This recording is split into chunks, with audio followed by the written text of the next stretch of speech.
What's going on, guys? Welcome back to Pure Evil MMA. I'm so excited to be here once again with everybody. There's so much to talk about. UFC 271 that just went down this weekend, chilling with the boys. And man, I was actually really surprised at a couple of the fights that went down. We're going to be getting to that, plus so much more, including Mike Swick battling cancer. We're going to be discussing that. Stipe Miocic back in the news. Not about fighting, though. Where is it? We'll find out soon. Chris Cyborg, also back in the news. Wondering where her career may be heading. And also some upcoming fights that we got and some bad tattoos. So, the White Knight is also back.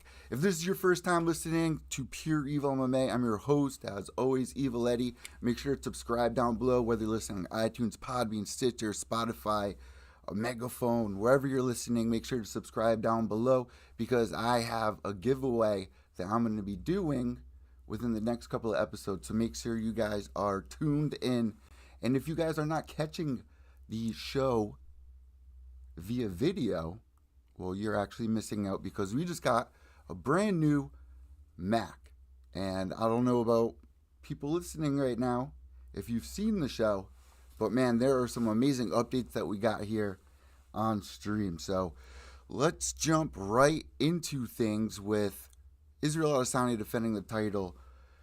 Once again, Robert Whittaker returning. Man, it was such a close fight, a hard one to battle, but Israel Adesanya, do you think it's weird because we haven't seen Rob hesitant like he was, but Israel Adesanya was also hesitant, and everyone's like, you got to beat the champ to be the champ. Well, we're going to discuss that right now, so here we go.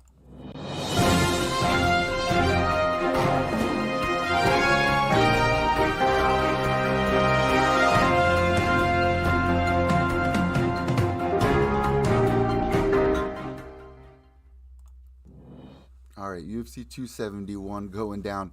So, obviously, the main event, going to a decision, that's something that you really don't want if you're Dana White, which is why you got to rely on that co-main event. That's where all the excitement was for me. I was absolutely blown away when I saw Tai Tuivasa knock out Derek Lewis in that very second round when he wasn't even doing that good. That first round, Derek Lewis was destroying Tai Tuivasa. And now Tai Tuivasa comes in the second round, finds himself in trouble, lands a couple of nice clean elbows, and drops Derek Lewis like we've never seen happen before. A lot of people, including myself, were doubting Tai Tuivasa. This is a pretty huge jump for the kid. And when he came into the UFC, everyone was hands up, raving, going crazy about Tai Tuivasa. He actually beat my former co-host James McSweeney before he came into the UFC. That was like the fight that he was like, all right, I'm going to bring Tai Tuivasa in.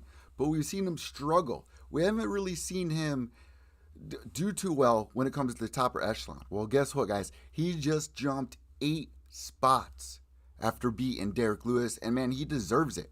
But where does Tai Tuivasa go from this point? Because the heavyweight division is stacked. This is a really risky position that he's in right now. I wouldn't take anything in that top 5 right there. Maybe even try to stay away from Ngannou is all I'm really trying to say. Because this entire division 10 years ago was getting so stale. We were seeing people like, Cain Velasquez when he came through. He was the biggest rave. Even when Travis Brown was coming up, everyone was like, this is a heavyweight that moves like a middleweight. There were a lot of big names that were coming up, including Tai Tuivasa. But then we saw him kind of face a couple of losses there. I mean, the kid's 15-3 going against Derek Lewis, 26-9. Derek Lewis, I think, was ranked number 3 as well. So I'm really curious to see what they do with Tai Tuivasa. And for you guys out there, let me know if you won any money on that. Also, Jared Cannonier beating Derek Brunson. That was a mollywop right there. Jared Cannonier with them elbows. Everyone has been really taking advantage of using those elbows. I'm really enjoying seeing that. Before that, Renato Moicano beating Alexander Hernandez. Alexander Hernandez was another guy that was on the top of our radar. We were really excited to see what was going to happen with this kid. Arlovsky, he gets his 3rd fight win streak. He's on a 3-fight win streak right now. He's 5-1 out of his last 6. Yeah, a lot of them have gone to decision, but guys, you got to give him credit. If you're new to the MMA scene right now, you may not realize that this guy, Andrei Arlovsky, was one of the scariest dudes you have ever seen in that weight division. He's had a crazy long career on top of it all, where he was not doing well. He ends up leaving the UFC and coming back. And man, a couple years ago, a lot of people were wondering, what is he going to do? Is he going to be able to make it? Is he going to stay, they like to say, a gatekeeper? Well, man, Andrei Arlovsky,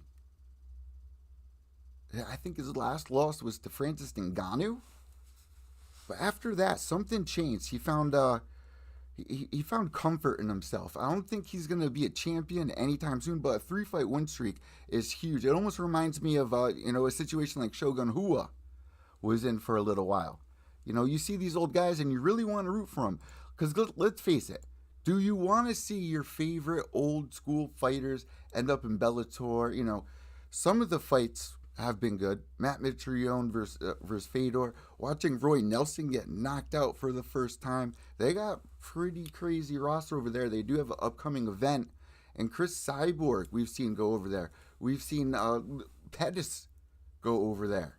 I remember Benson Henderson was like the big star that really broke the mold of these fighters coming to terms with, wow, we're really not getting paid enough over here in the UFC. Scott Coker taking over Bellator. Benson Henderson being that first sign. I was actually there live for that event. So you really got to wonder. There's a lot of fighters that are up in the air right now, but I'm happy to see somebody like Andrei Arlovsky get a win, because you can go to Bellator, but we all know that that's kind of, the ship that's sailing away. How crazy would it be to see somebody like Andrei Arlovsky fight for the title again? I mean, we have Glover Teixeira as the light heavyweight champion. Right here from Connecticut, stand up CT 203 to the 860. We have a champ here in Connecticut. Who would have thought that a couple years ago? Not me. The craziest things have been happening inside mixed martial arts. A couple other fights on this card I do want to discuss. Obviously, William Knight opening up the card. He was 13 pounds over the limit. 13 pounds over the limit. This is a guy I watched come up from basically a young lad. For 5 years I've been watching him. I watched him at Reality Fighting. Kid's 11-3. But if you see him in person, he is ginormous. Fighting for the UFC now, him and Fabio Charant, which I'll be getting to in a couple of seconds here. But William Knight taking a brutal decision here, even though he was overweight, which, man, if you're 13 pounds overweight, I kind of feel like That is such a slap in the face to so many people, including your opponent, obviously.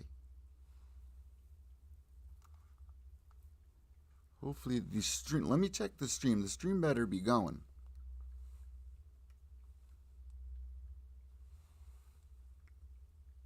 Because if we're... Okay. All right. Because I was getting worried. I'm looking at the stupid freaking YouTube thing over here, and it's giving me all these warnings, which obviously makes me panic for a little bit because we are new to YouTube once again. We have 3,000 subscribers finally, but I do not need any issues on top of it not letting me record on OBS. But guys, yeah, times are changing. William Knight, man, if you can't make weight, UFC is not going to be putting up with that. You're losing your fights. They're not going to be putting up with that. You know how hard it is to get to the UFC, let alone getting back to the UFC. Andrei Arlovsky, I mean, a prime example. But William Knight, man, you got to wonder, you know, are you rushing it? Are you not respecting your opponents? 13 pounds, okay, you're giving up 40% of your purse. But if you get a crazy, insane knockout, I believe you're warranted that money. Unless I'm wrong. Let me know if I'm wrong. Also, Fabio Cherant not getting the win that we wanted him to get. But this is another guy I watched come up from his first pro fight over at CES. It was me, Nolan King, the MMA host on the other end, and Keith Schilling. I mean, the whole press row was stacked. And we watched this hit go in there and get a 13-second knockout on his pro debut. A nice, amazing, friendly kid who's had a crazy story coming up. I've interviewed Fabio Cherant in the past, and he talks about, you know, coming up, you know, as basically a foster child and not having a family. He fought his entire life. He's living a dream. Do you know how crazy it is to wake up every day and work towards something, and you're finally there? You got to think how frustrating that must be for somebody like Fabio Cherant, where he did contend on the Contender Series. I believe he's on a 3-fight losing streak now. It's so hard to get back into the UFC. But then you have guys like Joe Giannetti, who won the Ultimate Fighter. I mean, once he got into the actual octagon, it was the most exciting fight, which makes you like wonder, like, when you're there, what is that takes you away? Because no stress on Joe, no dirt on Joe. I'm actually very close with him. I followed him through his career. I'm still rooting for him, but something happens to these guys once they get into the octagon where they're not performing like I've seen them personally perform, and it's not like they're getting crazy matchups either. I mean, William Knight came in 13 pounds overweight. So, I don't know. I'm somebody that really likes rooting for the underdog. Henry Cejudo was an underdog at one point. I'll never forget his build-up. But yeah, Roxanne Modafferi, we're going to say goodbye to, unfortunately, because, man, she's had 50 fights or something crazy like that. She's been around since, I think her first fight was on something like it was called like Girl Fights or something crazy like that. And to see even her and the story that she's had, you know, fighting for Strikeforce, then making it into Invicta as the champ. She's had a couple of amazing highlights. And if you saw somebody like Roxanne Modafferi, the legend, you would have no idea this girl steps inside the octagon. Not only that, but is a very well-known name and is actually really close to Dana White. I mean, Dana White is another one that has always rooted for Roxanne Modafferi. We've seen her capture gold, going into Invicta, getting, I think she had like a spin kick knockout, and then going to the Ultimate Fighter, which was an amazing season of the Ultimate Fighter, by the way. Don't really miss the newer seasons I missed, but season with Roxanne Modafferi, they're all fighting for the belt, and she really got the shine there that she deserved coming into the UFC.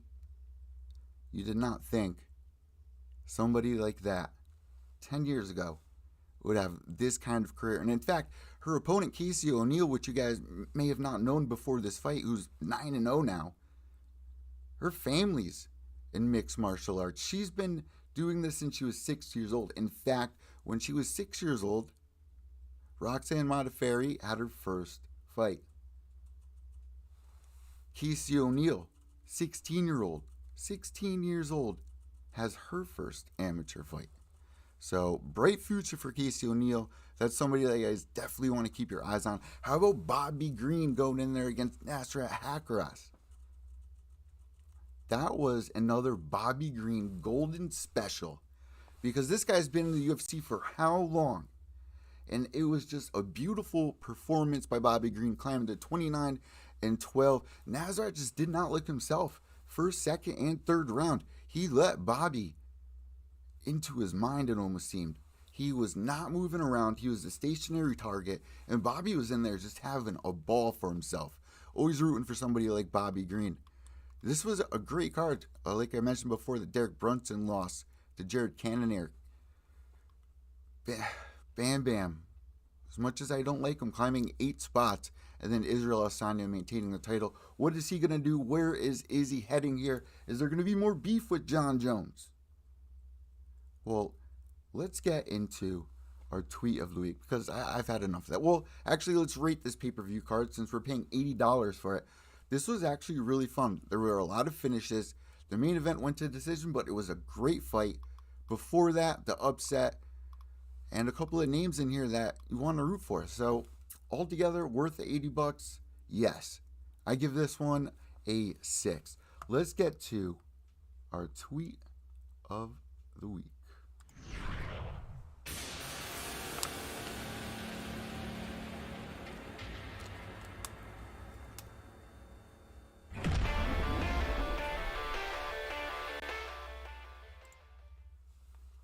So our White Knight returns, guys. I'm so excited about this part here. So Conor McGregor, after the win, he says, "Congrats to Paradigm Sport Management Agency, number 1 and 2 highest paid on the UFC roster contractually. Myself and Izzy, an excellent feather in the cap of an amazing sport agency, Paradigm Sports. Congrats to all my team, and a big congrats last night, Israel." So Jake Paul was not going to ignore this one. In fact, Jake Paul responds saying, "Indeed, well deserved for Izzy, but unfortunately Tyson Fury still makes more than both of you combined. Conor, when are you going to start playing your part to get all fighters better pay and health care?" Our White Knight strikes again, guys. This is huge. I have not listened to the Dana White diss track, but if you guys listened to last week's episode, I was talking about Jake Knight, not a former champion or anything like that, but a freaking YouTuber. So, like, the class clown has, like, he legit has weight right now inside the UFC. It's almost like he is a vice president at this point, and he's somebody that I've wanted for years now, somebody that we've wanted for years now. Seeing the fighters go in there week after week and knowing how little they make. You're seeing former champions trying to make unions. What do you do when you reach a certain age and the UFC doesn't want you anymore? Look at the stars that we've had in the past. BJ Penn, Chuck Liddell, prime example, Chuck Liddell, Tito Ortiz, Tim Sylvia. I mean, the guy has a huge rip in his arm. The UFC won't cover the bill. Jake Paul may be our White Knight, man. I don't even want to see him in the octagon. If anything, I don't even think he wants a fight in the octagon. He wants to see fair pay because he stepped into this business and he saw the money that was coming in. Yes, the UFC has 260 people on their roster. Yes, you're giving out $50,000 bonuses, along with what we don't know goes on. Heck, Dana doesn't even want the managers to know sometimes. But do you guys remember here? I'll bring up a case. Don't believe everything you hear from Dana.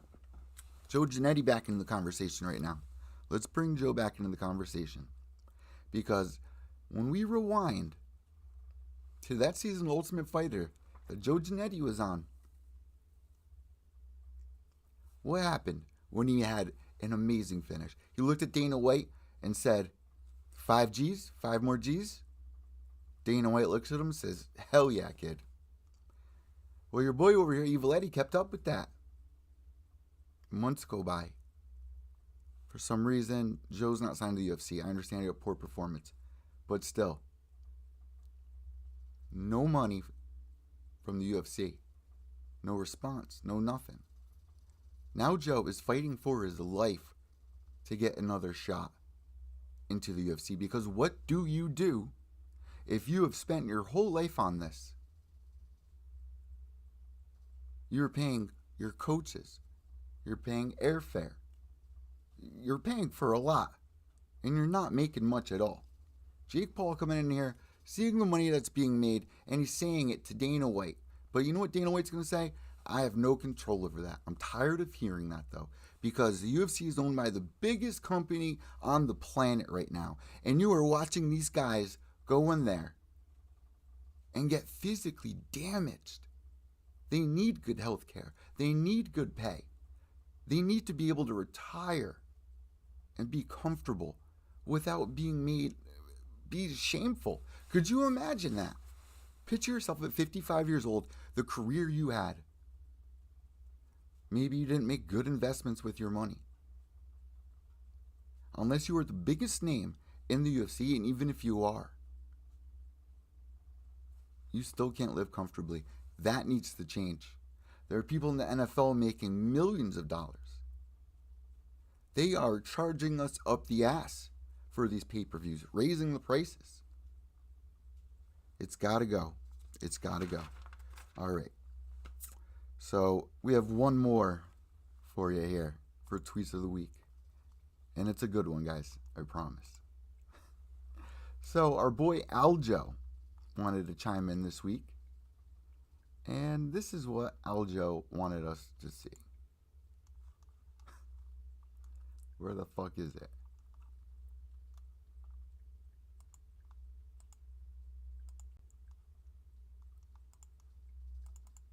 There you go. Growing the beard. Aljamain Sterling trying the Dagestani beard. Now eat everybody, smash everybody. Aljabib Strameov. Guys, gotta grow that beard. If he wins his next couple of fights, I'm gonna be growing that beard. Let's get into the news one more time. Because this show has been a freaking mess. All I'm seeing over here on YouTube, I'm gonna have to double check this again. Because it's giving me anxiety. I'd rather record it the other way. But before we get into the top 3 news, this is going to be such a bitch to edit. News. Alright, everything's freaking good. I don't know why it's saying that. I am sorry about the delays on this live show right now. Because going over back to YouTube has been quite the adventure. Along with a new Mac. So let's get back to the news because there's a lot to discuss.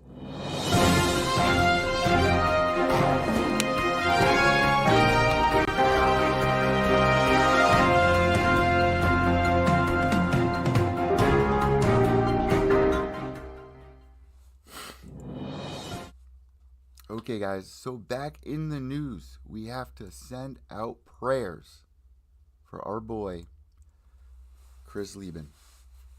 Because he is not in good shape. He tweeted out a photo or a video earlier this week of him in the hospital trying to walk now. And the life that this man's had, he's even had a book on it. Going back all the way to Ultimate Fighter, Season 1. He's a true vet. Then taking his career over to bare knuckle boxing. He's open about his past opiate addiction. If you guys watched Ultimate Fighter Season 1, you know what a hard life that Chris has had. So I wanted to start today's news story sending the message out there to pray for Chris Lieben. Alright, also in today's news, Chris Cyborg. She just came out to tell us all. She has 1 or 2 fights left on her Bellator contract. Now, in the UFC, it's very interesting because Amanda Nunes is not the champ. Dana White brought Chris Cyborg over to the UFC to show everybody that he had the best female fighters in the world. We were even taunting the Ronda Rousey fight, which Ronda would have got her ass whooped. But Amanda Nunes versus Chris Cyborg 2, there has to be a way to make that happen. This is not a good position for Chris Cyborg. I mean, I thought Bellator would be able to do a little bit more for her, make her into a bigger star. The UFC was barely able to do that. People try to make Chris look out to be like some sort of hideous monster bully girl. And she's not at all. She is such a sweetheart. She does so much for people. And Chris Cyborg versus Amanda Nunes 2 has to go down. She's stuck at Bellator, though. So do you think she would ever have another shot with all the drama that has happened, especially with Dana White and her boyfriend / manager? We have to see Amanda Nunes versus Chris Cyborg 2. Not going to happen, though. We're going to have to wait for Bellator. And we can root for Bellator. They're making some pretty big signs, but Chris Cyborg, I believe 1 or 2 more fights. I don't know what she's trying to say with that. The best place for her is Bellator. And Bellator is also growing. So let me know what you guys think about that. Because for me, when a fighter puts that out there, yeah, there may be better chances of her signing a contract with one. Maybe they would pay her more. But look what happened to Mighty Mouse. If you want to be noticed, or do you want the money? At this point in Chris Cyborg's career, I mean, I guess I'd be fighting for the money. But at some point, you have to let us watch Amanda Nunes versus Chris Cyborg too. Or else I'm going to throw a freaking hissy fit. I don't know about you guys. All right, also in the news.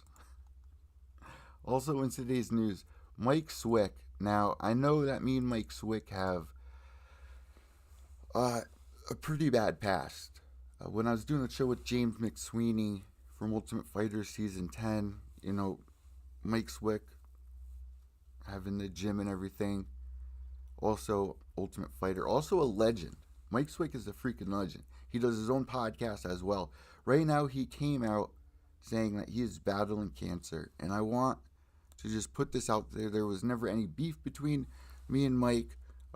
He sent me and James a cease and desist because we were talking about some of the things that he was doing that were just, you know, funny. We weren't trying to make fun of him or make any sort of claim. People are characters. But Mike Swick right now is battling cancer. This is a legend right here. He posted a photo earlier today, and you can see that he had some blood work done. Now, to a lot of us here, especially my generation, you may be hearing that and being like, man, everyone gets cancer. Close your eyes and put yourself in the position where you're not feeling well, or you go for a checkup. The doctor comes back and tells you that you have cancer. We've seen what cancer does to people. It's taken my stepfather, brain cancer. My prayers go out to Mike Swick, because it's just something that you can't even imagine. You really can't. So let's get back into some other discussions here that we got. But man, kind of some bumming news this week, huh? I mean, between that, Chris Lieben. But there is some funny news. Brian Ortega gets a tattoo of his girlfriend. Not of his girlfriend, but of his girlfriend's name on his lip. Let me see if I can bring up the photo for you guys here, because this is extra. I've never seen anybody make this much of a commitment. But T-City went on and did it. Look at that. Inside of the lip. That's the inside of Homeboy's lip with the name. But it is going to fade away soon. I mean, what guys out there would be so stupid to put a girl's name on your body? Oh, wait. Me. I have one Hold on, me. Oh, and I did it. One here, and one on my side. Hope my ex-girlfriend doesn't hear that. But would you guys do that? Get a tattoo on the inside of your lip for a girl? What does it take for you to love somebody so much? You know, to me, that's not true love. If somebody's like, I want to get your name tattooed on my lip, I'm like, pretty badass. It's a fun thing to do, right? It's a fun thing to do, but if you really love me, get something a little nicer than that. But Brian Ortega out there doing his thing, and he may have an upcoming fight with Yair Rodriguez, which is a fight I definitely want to see. See how Yair does it on the ground, see how Brian Ortega's stand-up game has improved, because Brian Ortega and Yair Rodriguez are both two names that were on the come-up a couple years ago. Even Ortega getting a shot at the title versus Max Holloway, seeing that he just was not ready. Yair Rodriguez, he was making a brutal, crazy run. Kind of was a brat through the whole thing until he got his ass pounded by Frankie Edgar. This is a perfect fight. These two, I want to see where they're at, where this division's heading. Yair Rodriguez, man, he is the new Thomas Almeida. I mean, Thomas Almeida could have had an amazing career. Then Cody Nolov came on. What's up with that? You know, you see these big stars, they're on this crazy run. They have one fight, and then something just changes within them. Is it are they not fearless anymore? Are they nervous? Obviously, they're nervous, but you know me, I'm not a fighter. But you've seen these guys when they get hit early in their career with the hardest punches, they can take it. Later on, it just takes one. Another reason why these fighters should be getting paid a little bit more. But Brian Ortega using his money pretty sparingly. Also, guys, some more news. Nate wants Dustin, and then he is going to retire, according to his recent tweet, which this Dustin fight has been trying to be booked for 4 years. We came so close. How many times? Even Bruce Buffer getting in on it like 2 years ago. Is that Nate's last fight? Is that what you guys really want to see? Because to me, I love watching Nate step in there. I'll never forget, you know, his Nate versus Michael Johnson. I think he was even on the prelims that night. And I also believe 4 other fighters called out Conor McGregor. But that was the night he beat Michael Johnson, gets on the mic with Joe Rogan, and talks that shit that gets him the fight, turns him into a millionaire. Nate is set for the rest of his life because of that. But to threaten his retirement, is he doing what Chris Cyborg was doing? Nate would definitely retire, not go to Bellator, not do any of that other funny shit. He's in the UFC and he stays in the UFC. He will retire in the UFC. I bet my life on that. I gotta take this water bottle away from me. Guys, now's not the time to be drinking. What a live show, man. Welcome back to doing live shows on YouTube. My lord. Where was I right there? Yeah, I had to take the water bottle away from the rats. We just lost Sirius Black. I just got a new little baby rat. But where was I? What the fuck was I just talking about? Oh yeah, Nate, he will retire inside the octagon. He will lay his gloves there. He's had a big enough name, but is he using it as leverage for that Conor fight? Do you guys want to see that Conor fight? Because to me, vampire, sorry about that. I don't know why this shit ain't working on here. Making me nervous once again that my viewers are not watching the show correctly. Let's see.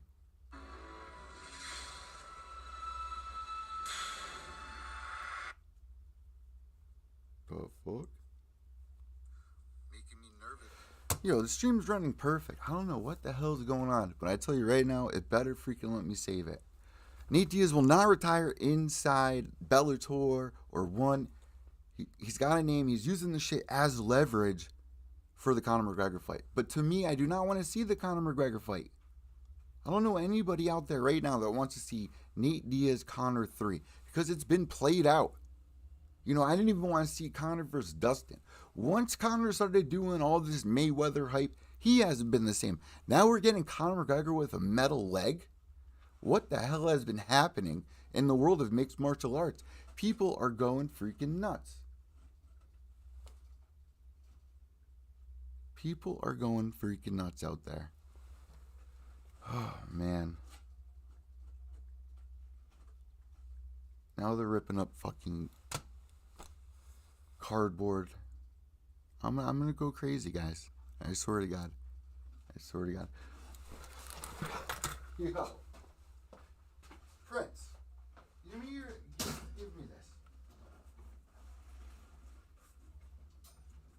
Dude, now's literally not the time to do this. Out. Everyone out.